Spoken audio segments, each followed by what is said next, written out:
A bolha da IA ela é bem pior do que você imagina. A Nvidia foi a primeira empresa da história a chegar num valor de mercado de 5 trilhões de dólares. Isso é 5 vezes mais do que o valor de mercado de todas as empresas da Bolsa Brasileira juntas. A OpenAI, a empresa por trás do ChatGPT, é considerada a startup mais valiosa do mundo. São 500 bilhões de dólares de valor de mercado, mesmo com as estimativas apontando para um prejuízo de 27 bilhões de dólares em 2025. Então, sim, uma empresa de meio trilhão de dólares que não dá lucro. E a Palantir também viu as ações explodirem. Desde a estreia dos papéis em 2020, o preço das ações já acumularam uma alta de cerca de 2.500%. E só nesse ano foi 130% de valorização. E por conta dessa valorização, a Palantir hoje vale mais de 400 bilhões de dólares. E ela negocia a 400 vezes o lucro. Ou seja, o investidor da Palantir precisaria de 400 anos do lucro atual da empresa para ter o dinheiro de volta somente com o lucro dela. E as pessoas começaram a se perguntar, será que existe uma bolha se formando? Porque basta você olhar no Google Trends e você vai descobrir que o termo AI Bubble simplesmente não para de subir. O cenário está ficando tão delicado que até mesmo grandes investidores e apoiadores da inteligência artificial estão assustados com o rumo que a economia americana está tomando. E por isso eu decidi fazer esse vídeo aqui para explicar para vocês o que está acontecendo, como você pode se preparar de alguma forma para um possível estouro da bolha de IA e colapso no mercado de ações. Mas antes de mais nada, deixa o like aqui no vídeo, se inscreve no canal, isso é muito importante para que o YouTube entenda que você quer receber mais conteúdos de investimentos e para fortalecer também o nosso trabalho por aqui. Para explicar o que está acontecendo hoje com a bolha da IA, a gente precisa voltar 400 anos atrás, mais especificamente em 1636, na Holanda. Naquela época, a Holanda era a potência econômica da Europa. Amsterdã era o centro financeiro do mundo. Os holandeses tinham acabado de inventar a bolsa de valores e estavam dominando o comércio global. E foi exatamente nesse ambiente de prosperidade e inovação que surgiu uma febre por flores. Flores, tulipas, para ser mais exato, e essas flores tinham sido trazidas da Turquia algumas décadas antes e se tornaram um símbolo de status entre a elite holandesa. Hoje em dia, se você quer parecer rico para os outros, você compra um carrão, uma casa grande moderna, mas na época, se você queria parecer rico, você precisaria ter tulipas no seu jardim. Mas algumas tulipas eram especiais. Elas tinham padrões únicos, cores raras, listras que pareciam obras de arte, e quanto mais rara a tulipa, mais valiosa ela se tornava. E foi aí que a loucura começou. As pessoas compravam e vendiam bulbos de tulipas que ainda nem tinham sido plantadas. Você comprava um contrato hoje, prometendo que no próximo inverno você receberia um bulbo de tulipa, e esse contrato podia mudar de mãos 5, 10, 15 vezes antes da tulipa sequer existir. E os preços? Eles ficaram completamente insanos. O único bulbo de tulipa, Semper Augustus, que é a mais rara e desejada de todas, chegou a valer 5.000 florins. Pra você ter noção, isso era equivalente ao preço de uma mansão completa em Amsterdã. Gente comum começou a vender casa, terra, joia, tudo que tinha para comprar flores. Porque todo mundo sabia de alguém que tinha comprado uma tulipa por 100 florins e vendido por 500 uma semana depois. Os marinheiros eles estavam largando os navios, os carpinteiros estavam abandonando as ferramentas, todo mundo queria entrar nos negócios das tulipas. Até que no dia 3 de fevereiro de 1637, um leilão na cidade de Haarlem, algo estranho aconteceu. Simplesmente ninguém apareceu para comprar. Os leiloeiros ficaram desesperados, os vendedores começaram a baixar os preços de 2.000 florins para 1.500, de 1.500 para 1.000, de 1.000 para 500, e mesmo assim ninguém comprava. A notícia se espalhou pela Holanda em questão de dias e o pânico se alastrou por todo o país. Todo mundo correndo para vender antes que fosse tarde demais. Mas o número de vendedores era infinitamente maior que o número de compradores. Os preços despencaram 90% numa semana. E aquela tulipa, a Semper Augustus, que valia 5.000 florins, passou a valer 50. Isso supondo que você encontrasse alguém disposto a comprar, o que era raro. E em fevereiro daquele ano, quando a bolha estourou, foi a mesma época que as flores começaram a brotar. Até aquele momento, os bulbos estavam enterrados. Ninguém via nada. Você estava negociando uma promessa, um contrato, um papel. Mas no final de janeiro, início de fevereiro, os brotos começaram a aparecer na terra. E de repente, todo mundo percebeu que eles estavam negociando flores. Flores que murcham numa semana. Flores que qualquer um pode plantar. Flores que não valem o preço de uma mansão. E milhares de pessoas perderam tudo. Contratos foram cancelados por uma fração do valor. Pessoas que tinham vendido as casas para comprar tulipas ficaram na rua. E a parte mais irônica de tudo isso é que as tulipas continuaram existindo. As flores eram lindas. Elas realmente embelezavam os jardins. Então o problema nunca foi a tulipa. O problema foi o preço que as pessoas estavam dispostas a pagar pelas tulipas. E aquele preço estava totalmente desconectado da realidade. E por que eu estou contando tudo isso? Porque essa foi a primeira bolha da história do mercado financeiro. Foi a bolha original, digamos assim. E eu acho que o ser humano não aprendeu nenhuma lição com essa bolha. Porque 368 anos depois, em 2005, um homem chamado Michael Burry estava sentado no escritório dele da Califórnia quando ele descobriu algo que ninguém mais parecia estar vendo. O mercado imobiliário americano estava em plena euforia. Todo mundo conseguia comprar uma casa. Os preços não paravam de subir. E os bancos, eles emprestavam dinheiro para qualquer um. Surgiram até os famosos empréstimos ninja, que significava no income, no job, no assets. Literalmente, sem renda, sem emprego, sem patrimônio. E aí você não tinha como provar que ganhava dinheiro? Não tem problema. Tá desempregado? Tranquilo. Não tinha nenhum bem no seu nome? Tá tranquilo também. A gente empresta mesmo assim. E esses empréstimos malucos eram empacotados em produtos financeiros complexos, com nomes complicados, como CDO, MBS, subprime, e vendidos como investimentos seguros para bancos e fundos do mundo inteiro. O Michael Burry olhou para aqueles números e percebeu, aquilo era insustentável. As pessoas estavam comprando casas que não podiam pagar, os bancos estavam emprestando dinheiro que não quer voltar, e o preço das casas estava totalmente desconectado da realidade. Ele viu as tulipas de novo, só que dessa vez, no lugar de flores, eram casas. E o Burry fez algo que todo mundo achou que era loucura. Ele apostou contra o mercado imobiliário. Ele criou um instrumento financeiro para lucrar com a queda daqueles títulos que todo mundo achava que eram seguros, e demorou um pouquinho, mas 3 anos depois, ele provou que ele estava certo. Em 2008, a bolha estourou, a inadimplência do mercado imobiliário escancarou o erro dos bancos, e a economia mundial entrou em total colapso. A crise do subprime ficou conhecida como a maior crise da era moderna. Trilhões de dólares foram parar no fundo da lata de lixo, e naquele ano, Michael Burry ganhou 700 milhões de dólares. A história virou um filme, e diga de passagem, um ótimo filme, só que 17 anos depois, o famoso investidor que previu a bolha do mercado imobiliário americano, mais especificamente no dia 30 de outubro, algumas semanas atrás, postou a seguinte frase no Twitter: às vezes nós vemos bolhas, às vezes tem algo que a gente pode fazer, e às vezes a única jogada vencedora é não jogar. Esse homem, que previu a maior bolha de todos os tempos, dizia ao mundo que uma nova bolha no mercado americano estava sendo formada. Na realidade, não foi só ele. Grandes visionários do Vale do Silício, inclusive CEOs de grandes empresas de IA, estão dizendo que os preços das empresas estão chegando em níveis difíceis de justificar. No dia 31 de outubro de 2025, o Sam Altman, que é o CEO da OpenAI, dono do ChatGPT, participou do podcast BG2Pod, junto com o Satya Nadella, que é o CEO da Microsoft, e foi um podcast de 1h30. Mas lá no minuto 17, uma coisa muito curiosa aconteceu. O Brad Gerstner, que é o host do podcast, fez a seguinte pergunta para o Sam e para o Satya. I asked Jensen on this pod if there was any chance over the course of the next 5 years we would have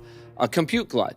And he said it's virtually non-existent chance in the next 2 to 3 years. Então ele disse que poucos dias atrás, o Jensen, que é o CEO da Nvidia, estava no podcast e ele perguntou para o CEO da Nvidia se existia alguma chance dos próximos anos de existir um excesso de capacidade de computação no mercado. Em português claro, ele perguntou se existia uma chance de uma bolha de IA surgir no mercado. E o Jensen disse que não, que essa chance é praticamente inexistente. Só que o mais legal dessa história é que o Sam Altman disse que depois disso, quando ele foi perguntado se concordava com o CEO da Nvidia, nas palavras do CEO da OpenAI, there will come a glut for sure, and whether that's like in 2 to 3 years or 5 to 6, Satya and I can't tell you, but it's gonna happen at some point, probably several points along the way.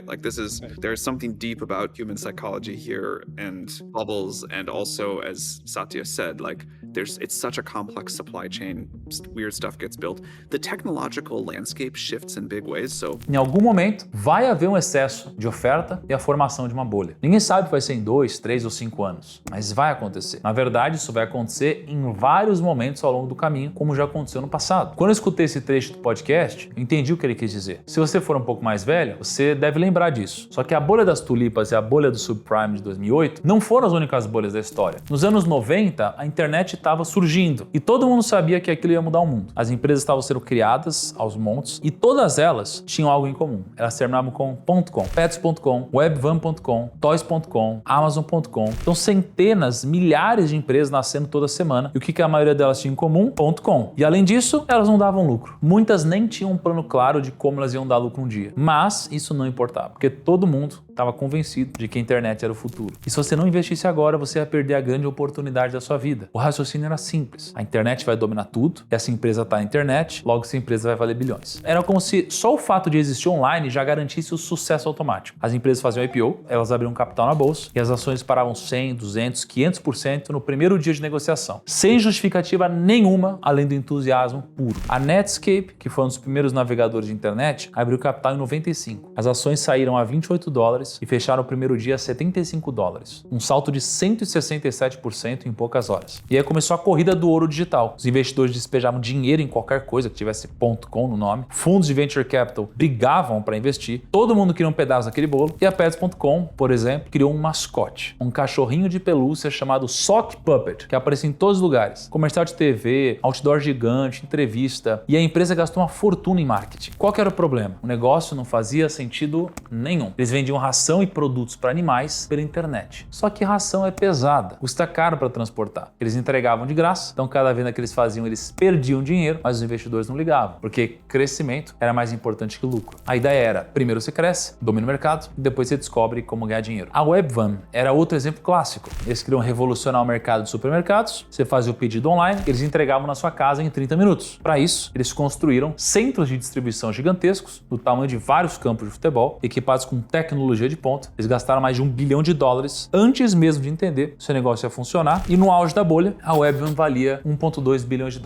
Só que eles nunca deram lucro, nem em um único trimestre. E tem um detalhe importante aqui. Não era só gente comum investir nessas empresas. Eram fundos bilionários, bancos de investimentos, investidores profissionais, gente que devia saber o que estava fazendo. Só que a ganância e o medo de ficar de fora eram mais fortes que a razão. Naquela época surgiu uma expressão muito famosa no mercado financeiro chamada FOMO, que é o Fear of Missing Out, que significa medo de perder a grande oportunidade. Todo mundo conhecia alguém que tinha investido numa empresa .com e tinha multiplicado o dinheiro por 5, 10, por 20 vezes em alguns meses. Então, mesmo quando você olhava para os números e pensava que não fazia sentido, você tinha medo de não investir e ver todo mundo ficando rico enquanto você ficava de fora. O índice Nasdaq, que é onde negociam as empresas de tecnologia, subiu 400% entre 95 e 2000. As pessoas começaram a acreditar que as regras antigas de investimentos não valiam mais, que a internet tinha mudado, que agora era possível ter crescimento eterno sem nunca precisar dar lucro. Até que em março de 2000, as rachaduras começaram a aparecer, algumas empresas começaram a anunciar resultados piores que o esperado, outras admitiram que ia demorar muito mais tempo para dar lucro do que tinham prometido, e o pânico começou. No dia 10 de março de 2000, a Nasdaq atingiu um pico histórico, 5.048 pontos, e nos 2 anos seguintes ela caiu 78%,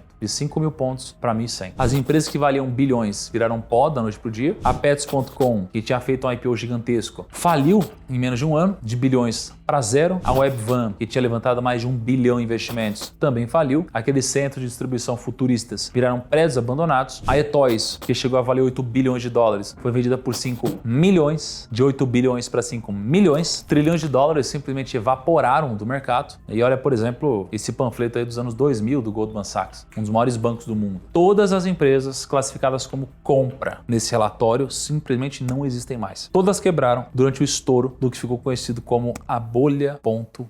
Milhares de pessoas colocaram o dinheiro da vida delas nessas empresas e elas perderam tudo. Aposentadorias inteiras foram pro ralo. Empresas demitiram centenas de milhares de funcionários. E sabe qual foi o maior aprendizado dessa história toda? Que a internet realmente mudou o mundo. As pessoas não estavam erradas sobre isso. A Amazon sobreviveu, Google nasceu nessa época, várias das empresas nascidas durante a bolha transformaram o mundo que a gente conhece hoje, e essas empresas hoje valem trilhões. O problema não foi acreditar na internet. O problema foi, primeiro, achar que qualquer empresa .com no nome ia valer bilhões automaticamente. E segundo, tá disposto a pagar qualquer preço pelo negócio. E depois que a poeira baixou, depois que a bolha estourou, as pessoas olharam para trás e perceberam algo meio óbvio. Empresas precisam ganhar dinheiro. Negócios precisam fazer sentido. Você não pode crescer para sempre gastando mais do que você ganha. Só que na época da bolha, ninguém queria ouvir isso. Quem falava essas coisas era chamado de ultrapassado, de velho, de quem não entendia a nova economia. O próprio Warren Buffett, o maior investidor de todos os tempos, passou os anos 90 sendo completamente ridicularizado. O cara que hoje todo mundo idolatra, que é considerado o oráculo de Omaha, estava sendo chamado de dinossauro, de ultrapassado, de velho, que não entendia a nova economia. Porque enquanto todo mundo estava ficando rico com as empresas da bolha.com, o Buffett se recusava a investir nelas. Ele dizia: eu não invisto no que eu não entendo. Eu não consigo calcular o valor intrínseco de uma empresa que não dá lucro e não tem previsão de dar lucro. E as pessoas riam dele, riam pra caramba. E a Berkshire Hathaway, a empresa do Buffett, teve o pior desempenho relativo da sua história durante a bolha.com. Enquanto Nasdaq subiu 400%, a Berkshire mal se mexeu em termos de valor. Os investidores começaram a abandonar ela, revistas de negócios publicavam artigos questionando se o Buffett tinha perdido o timing, se ele ainda era relevante na nova era da internet. E em 99, no auge da bolha, a revista Barron's publicou a matéria com o título Warren, o que aconteceu? E a crítica era clara. Enquanto todo mundo estava ficando rico, o Buffett estava perdendo dinheiro por se apegar aos velhos métodos de avaliação de empresas. E não sabe se é verdade, mas tem uma fofoca de mercado em que na reunião anual da Berkshire, um acionista levantou a mão e perguntou para ele, falou: Buffett, o senhor não acha que está perdendo a revolução da internet? E sabe o que ele respondeu? Eu prefiro perder uma oportunidade do que perder dinheiro. E eu não vejo como essas empresas que gastam mais do que ganham vão gerar valor no longo prazo. E bom, ele estava certo. Quando a bolha estourou, os investidores perdiam 70%, 80%, 90% do patrimônio e o Buffett não perdeu nada. Na verdade, ele estava numa posição perfeita para comprar empresas excelentes a preços ridículos. Eu fico imaginando o quão difícil deve ter sido para o Buffett ver todo mundo do lado dele ficar mais rico, com centenas de milhares de pessoas comprando casas maiores, carros novos, viajando pela Europa, com dinheiro de ações de tecnologia, enquanto ele seguia os princípios e deixava a bolha inflar. Deve ser difícil ser chamado de burro, de ultrapassado, de covarde e ainda continuar firme nas suas convicções. Mas isso me leva de volta ao ponto que eu queria chegar. Na época da bolha, ninguém queria ouvir sobre lucro, sobre fundamentos, sobre preço justo. Quem falava essas coisas era chamado de ultrapassado, de velho, de quem não entendia a nova economia, até que a realidade bateu na porta. E agora, 25 anos depois, muita gente está olhando para o mercado de inteligência artificial e se perguntando: será que a gente não está cometendo os mesmos erros de novo? E para a gente entender com clareza essa história, a gente precisa entender um pouco mais sobre mais uma bolha. E dessa vez, a bolha que a gente está vivendo hoje, a bolha das IAs. Tudo começou no dia 30 de novembro de 2022, quando uma pequena startup de São Francisco lançou um produto que mudaria o mundo para sempre. O nome dela era OpenAI. E o produto, muitas das pessoas que estão assistindo esse vídeo aqui usam todo santo dia. Eu estou falando do ChatGPT. Nos primeiros 5 dias, mais de 1 milhão de pessoas se inscreveram. Em 2 meses, 100 milhões de usuários ativos. Foi o aplicativo que cresceu mais rápido na história da internet. Mais rápido que o Facebook, mais rápido que o Instagram, mais rápido que o TikTok. De repente, o mundo inteiro está falando sobre inteligência artificial. Todo mundo estava experimentando e todo mundo estava adorando o ChatGPT. E foi aí que a corrida do ouro começou mais uma vez. Mas para você entender o que está acontecendo hoje, você precisa entender como funciona o mercado de IA. Eu vou te explicar isso do jeito mais simples possível. Pra você criar uma inteligência artificial, você precisa de 3 coisas. Primeiro, você precisa de chips. Chips poderosos, capazes de processar bilhões e bilhões de cálculos por segundo. E existe uma empresa que domina completamente esse mercado, a NVIDIA. Segundo, você precisa de data centers. Lugares gigantescos, do tamanho de vários campos de futebol, cheios desses chips,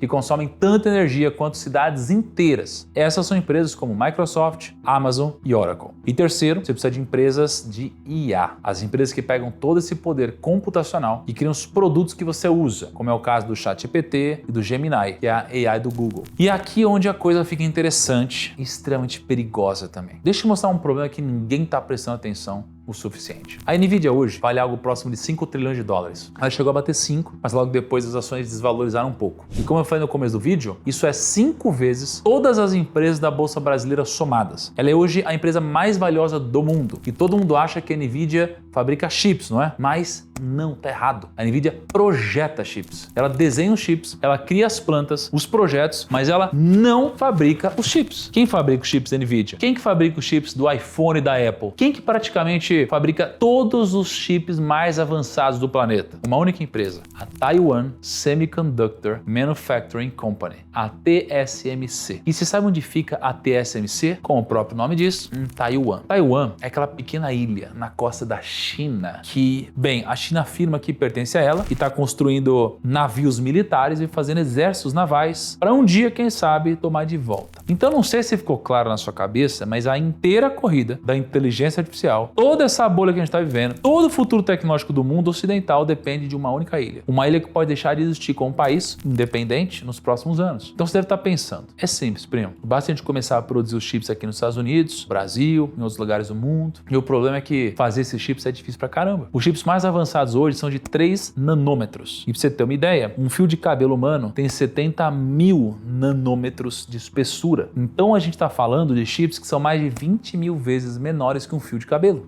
Você tem noção disso? Para fazer um chip desses, você precisa de máquinas que custam 400 milhões de dólares cada. E só existe uma empresa no mundo que faz essas máquinas, a ASML, na Holanda. Eles têm apenas algumas centenas dessas máquinas no planeta. E a TSMC tem a maioria delas. E o pior de tudo isso é que não basta ter a máquina, você precisa de décadas de experiência. Você precisa de engenheiros treinados. A Samsung, que é a segunda colocada nesse mercado, ainda tem problemas enormes de qualidade. Quando eles tentam fazer chips de 4 nanômetros, uma porção enorme sai defeituosa. É 20, 30% dos chips que eles produzem que não funciona. E aí quando você está produzindo um chip que vale 30 mil dólares, perder 20% da produção é inviável. A Nvidia aprendeu isso da pior forma. Durante a pandemia, eles usaram a Samsung para fabricar alguns chips e a qualidade era tão ruim que eles voltaram correndo para a TSMC. Então, se algo acontecer com Taiwan, se a China invadir, se houver um bloqueio, se houver qualquer problema, toda a indústria de inteligência artificial vai para o espaço. A Nvidia para, a Apple para, o efeito cascata atinge a Amazon, Microsoft, Google, Meta, Tesla, todo mundo. É um castelo de cartas gigantesco e ele está apoiado numa única ilha no meio do Oceano Pacífico e que tem uma grande chance de sofrer um ataque da China nos próximos anos. Mas vamos deixar Taiwan de lado por um segundo e vamos olhar para os números. Porque se nada der errado, se Taiwan continuar existindo, se a TSMC continuar produzindo chips, tem outro problema enorme acontecendo aqui. A OpenAI, que é a empresa por trás do ChatGPT, a maior empresa de IA do mundo, vale 500 bilhões de dólares. 500 bilhões de dólares. Só que sabe quanto de receita ela faz por ano? 12. E sabe qual é o lucro dela? Não existe. Ela não dá lucro. Pelo contrário, as projeções apontam que ela vai ter um prejuízo de 27 bilhões de dólares em 25. É exatamente isso. Uma empresa que vale meio trilhão vai perder 27 bilhões esse ano. Como que isso é possível? Como que uma empresa pode valer tanto dinheiro sem dar lucro? E a resposta é simples, porque os investidores acreditam que no futuro ela vai dar muito lucro. Eu estou apostando no potencial dela. Afinal de contas, segundo o próprio Sam Altman, o ChatGPT tem mais de 800 milhões de usuários ativos por semana. 10% da população mundial usa o ChatGPT toda semana. E apesar desse número ser sensacional, a matemática por trás do lucro da OpenAI é um pouco preocupante. Eu vou pausar o vídeo por alguns segundos para explicar uma coisa importante para quem está assistindo o vídeo e não sabe nada de mercado financeiro, tá? Quando você compra uma ação, você está comprando um pedacinho de uma empresa. E o que justifica o preço dessa ação? O lucro que essa empresa gera. Existe um indicador muito usado no mercado que chama PL. E PL significa preço sobre lucro. Basicamente funciona assim. Se uma empresa tem um PL de 10, significa que o preço da ação é 10 vezes o lucro anual dela. Ou seja, se ela mantiver o lucro atual, em 10 anos você vai ter de volta o dinheiro que você investiu só com os lucros. Via de regra, quanto menor o PL, mais barato uma empresa. A Apple, por exemplo, tem um PL de 36, a Meta 26 e o Google 27. O Ibovespa, que é a nossa bolsa, tem hoje um PL médio de 10. E a Palantir, que é uma empresa de IA, explodiu, tem um PL de 400. Isso significa que, mantendo o lucro atual, você precisaria de 400 anos de lucro da Palantir para recuperar o investimento. Mas espera que fica pior. A Palantir, pelo menos, dá lucro. A OpenAI não só não dá lucro, como está queimando bilhões de dólares todo ano. E em julho desse ano, o JP Morgan disse que a OpenAI vai gastar até 46 bilhões de dólares nos próximos 4 anos. Isso só para investir em pesquisa e novos produtos. E não é só ela. Praticamente todas as startups de IA estão nessa situação. Elas valem bilhões, mas não ganham dinheiro. Elas gastam cada vez mais. E agora você deve estar pensando, beleza, se elas estão gastando cada vez mais dinheiro, para onde está indo essa grana? E a resposta é para Nvidia, para comprar chips. E agora vem a parte que, quando eu descobri, me deixou genuinamente assustado. Tem um gráfico circulando na internet, foi construído pela Bloomberg, que mostra como o dinheiro está fluindo no mercado de IA. E quando você para analisar esse gráfico, você percebe que é basicamente um esquema circular. Deixa eu te explicar como que funciona. A Nvidia investiu 100 bilhões de dólares na OpenAI. E a OpenAI usou esse dinheiro para comprar chips da Nvidia. A OpenAI também fechou um contrato de 300 bilhões de dólares com a Oracle para usar os data centers. Pensa comigo, se a demanda pelos chips da Nvidia é tão alta, se o preço está subindo tanto, por que eles precisariam garantir a compra dos próprios chips? E tem mais. A AMD é uma empresa americana que fabrica chip e a AMD fez um acordo com a OpenAI. A OpenAI compra chip da AMD e, em troca, a AMD dá para a OpenAI ações da própria AMD como pagamento. Então a OpenAI compra chip, recebe a ação, as ações sobem de preço porque a AMD anunciou que vendeu chip e a OpenAI ganha dinheiro com a alta das ações. Parece um círculo onde todo mundo está passando dinheiro para frente, esperando que a música nunca pare de tocar. E olha, eu sei que isso tudo pode parecer confuso, investimentos, ações, chip, inteligência artificial, China, Taiwan, tem muita informação aqui e eu entendo que muita gente vai assistir isso aqui e ficar preocupado, pensando em como que você pode ganhar dinheiro com essa loucura toda acontecendo pelo mundo. E foi por conta dessas loucuras que a gente está vivendo hoje que eu criei a Finclass lá em 2021, mais de 4 anos atrás. A Finclass é a maior plataforma de educação financeira do Brasil e por muito tempo e por tempo limitado você vai poder assinar a Finclass com 50% de desconto. Mais especificamente, no dia 28 de novembro, a Finclass vai sair de R$ 79,90 por R$ 39,95 por mês no plano anual. Então, se você quer investir, mas não sabe por onde começar, tem medo de tudo que está acontecendo no mundo conteúdo hoje, quer seguir uma carteira completa, com recomendações de investimentos dos melhores analistas do Brasil para tomar boas decisões com seu dinheiro, principalmente nesse tempo de incerteza, clica no link que está aqui embaixo na descrição ou escaneia o QR Code que está aparecendo na tela. Você vai colocar o seu nome e e-mail completo, vai entrar na lista de espera para participar dessa oportunidade e vai aproveitar a promoção. Mas voltando ao nosso assunto, quando você olha para uma imagem como essa, isso assusta um pouco, né? As empresas de IA criaram uma rede circular, onde elas investem umas nas outras, enquanto também compram a tecnologia umas das outras. Trilhões de dólares circulando entre as mesmas empresas. E a pergunta que está deixando todo mundo maluco é de onde está vindo todo esse dinheiro? Deixa eu te mostrar uns números que vão fazer a sua cabeça explodir. Somando todas as Big Techs, Microsoft, Amazon, Google, Meta, Oracle, a estimativa é que elas vão gastar 500 bilhões de dólares em 2025. Só em infraestrutura. Data center, chip, cabo, prédio. Pra você ter noção, isso é 1/4 do PIB inteiro do Brasil. Só 5 empresas vão gastar em um ano 1/4 de tudo que a economia brasileira produz. E isso é só o começo. Alguns bancos estão prevendo que nos próximos 5 anos, o setor de IA vai gastar 7 trilhões de dólares em infra. E só para você ter uma noção do tamanho desse número, os Estados Unidos inteiros gastaram 8 trilhões em infraestrutura em 24. Em todos os setores. Estradas, pontes, fábricas, hospitais, escola, tudo. O setor de IA sozinho vai gastar quase isso nos próximos 5 anos. E eu te pergunto, onde que está a receita para pagar por tudo isso? A Bain Company, que é uma consultoria muito respeitada, fez um cálculo interessante. Eles estimam que para justificar todo esse investimento, para ter algum retorno positivo, as empresas de IA precisariam faturar 2 trilhões de dólares por ano até 2030. O problema é que 2 trilhões de dólares é mais do que a receita da Microsoft, da Meta, Google, Amazon, Apple e Nvidia juntas em 2024. E não tem nenhum caminho claro de como chegar lá. Porque olha só, o ChatGPT tem 800 milhões de usuários ativos por semana. Isso é muito, é um crescimento absurdo. Mas sabe quantos desses usuários pagam pelo serviço? 6%. 48 milhões de pessoas pagam. 752 milhões usam de graça. E a OpenAI está perdendo dinheiro até mesmo com aqueles clientes que pagam pelo serviço delas. Porque as pessoas estão usando mais do que a OpenAI esperava. Elas estão literalmente derretendo os GPUs da empresa. Então me diz, como que uma empresa que perde dinheiro com quem paga, que tem 94% de usuários gratuitos, que queima bilhões de dólares todo ano, como essa empresa vai gerar trilhões de dólares em receita nos próximos anos? Ninguém sabe. Simplesmente ninguém sabe. E mesmo que por algum milagre eles descobrissem como gerar essa receita toda, tem outro problema gigantesco: energia elétrica. Lembra aquele podcast que eu mencionei agora há pouco, onde participou o CEO da OpenAI e o CEO da Microsoft? No meio do podcast, o CEO da Microsoft deixa muito claro que o problema deles não é a produção de chip e muito menos a demanda por chip. O principal gargalo hoje é energia. A própria conta de luz dos americanos está ficando muito mais cara por conta disso. Alguém tem que pagar pela corrida da IA. Então, além de todos os problemas que eu trouxe até aqui, a eletricidade também vai se tornar outro grande problema nos próximos anos, e esse é só o começo. Os data centers de IA devem quadruplicar a demanda de energia na próxima década. Cada pergunta que você faz no ChatGPT gasta muita, mas muita energia. E de onde que o mundo vai arranjar energia assim para todo o crescimento? Uma das soluções o governo americano vem apostando é a construção de usinas nucleares. O problema é que construir uma usina leva 10 anos, sem falar a dor de cabeça que é aprovar isso entre todo mundo do governo. Só de papelada deve ter mais uns 4 ou 5 anos. Mas as empresas de IA não podem esperar 15 anos. Elas precisam de energia para ontem. Então o que algumas estão fazendo? Elas estão instalando geradores a diesel nos próprios data centers. A xAI, empresa do Elon Musk, fez exatamente isso. Eles compraram geradores gigantes, eles ligaram e eles estão passando por cima de todas as regulações ambientais. E como se não bastasse a falta de energia, ainda existe um outro problema: a vida útil dos chips. Sabe quanto tempo dura um chip da Nvidia nesses data centers? As empresas estão dizendo para os investidores que dura de 4 a 6 anos. Mas a Nvidia lança chip novo todo ano. E a cada chip novo, que é significativamente mais poderoso que o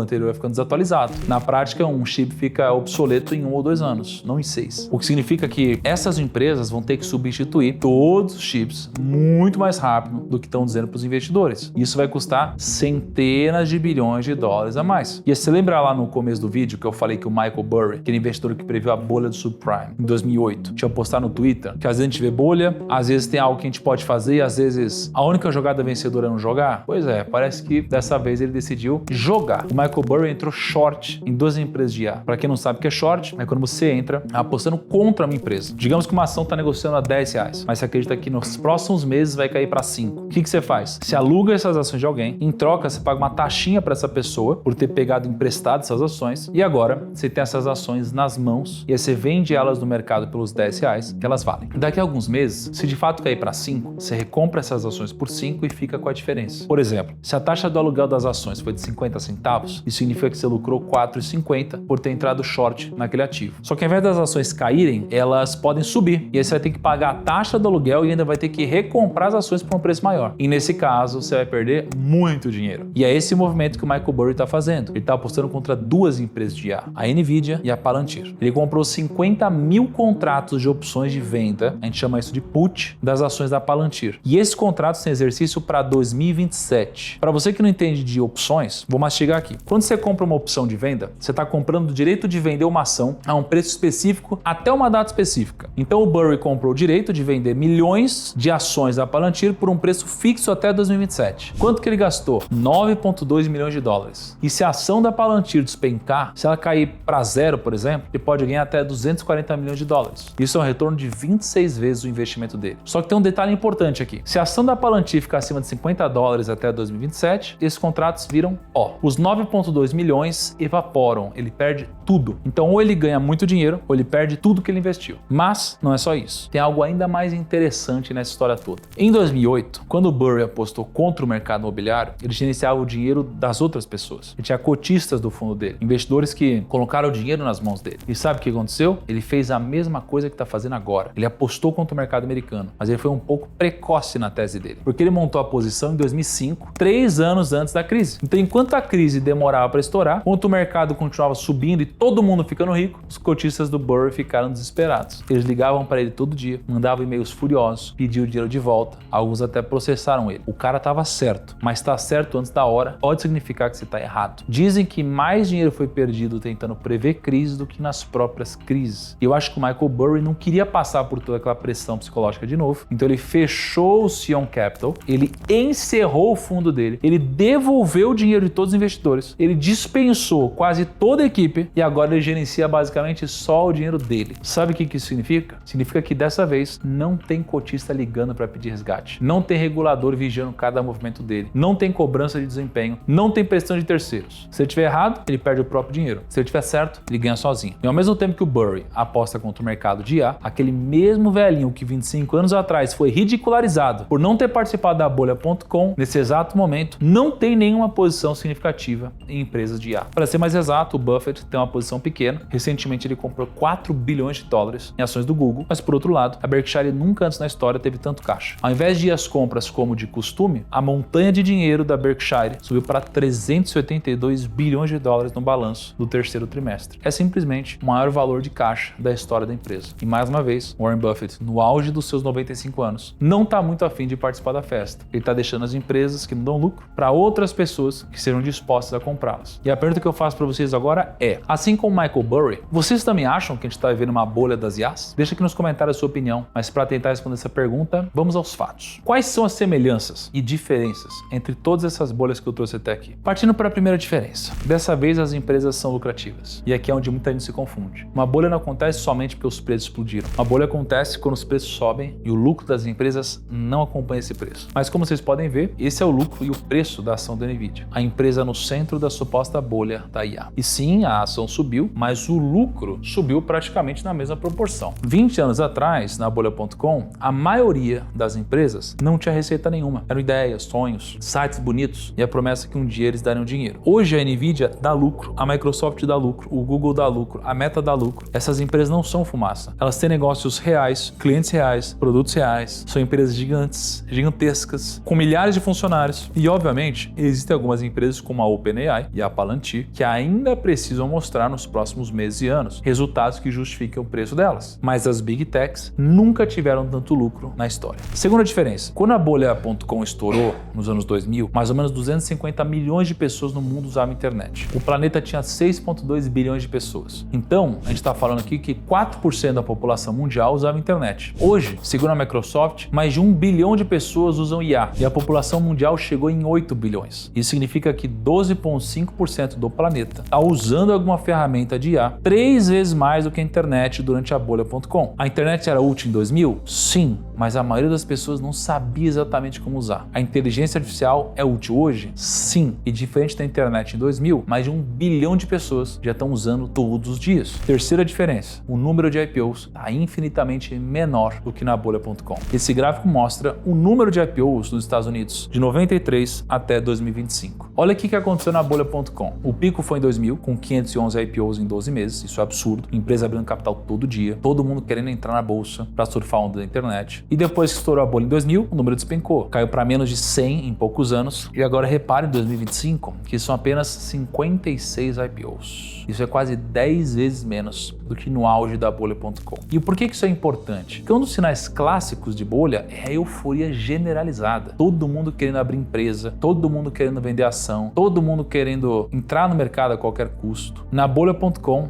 isso estava acontecendo. Centenas de empresas por ano abrindo capital. A maioria sem lucro, sem modelo de negócio claro. E hoje, o mercado de IPOs está praticamente bem mais devagar. Poucas empresas estão abrindo capital. As startups estão ficando privadas por mais tempo, olhando única e exclusivamente para esse indicador, por exemplo. O mercado não está com o mesmo nível de euforia da bolha.com. Mas isso também pode significar que toda a valorização está concentrada em poucas empresas, né? Como é o caso da Nvidia, Microsoft, Google e Meta, ao invés de ser espalhado em centenas de startups, como foi em 2000. Ou seja, menos empresas participando da festa, mas as que estão participando estão ficando muito maiores. A quarta diferença pode ser explicada por esse gráfico aqui, ó. Mas para que você possa entender completamente o que ele quer dizer, você primeiro precisa entender o que é PIB. O PIB significa Produto Interno Bruto e é basicamente todo o dinheiro que um país produz em um ano. Tudo que é vendido, fabricado, construído. Se os Estados Unidos têm um PIB de 25 trilhões de dólares, significa que a economia americana produziu 25 trilhões naquele ano. Agora, quando a gente fala em investimento como porcentagem do PIB, a gente está medindo do total que a economia produziu, quanto foi gasto naquela coisa específica. Pensa assim, se você ganha 5 mil reais por mês e gasta 500 reais em restaurante, você está gastando 10% da sua renda em jantar fora de casa. Esse gráfico faz mais ou menos a mesma coisa, só que com países. Nas ferrovias dos anos 1860, os países estavam gastando 4,5% de tudo que eles produziam para construir trilho de trem. Era uma loucura. Na bolha.com dos anos 90, o investimento em hardware e tecnologia chegou a 1,5% do PIB americano. E a IA hoje, por volta de 0,8%. Ou seja, proporcionalmente ao tamanho da economia, o investimento em IA ainda é menor do que foi em outras revoluções tecnológicas do passado. Agora vamos falar um pouquinho mais das semelhanças. E olha que algumas são assustadoras. A narrativa do dessa vez é diferente. Na bolha das tulipas, as pessoas sempre diziam: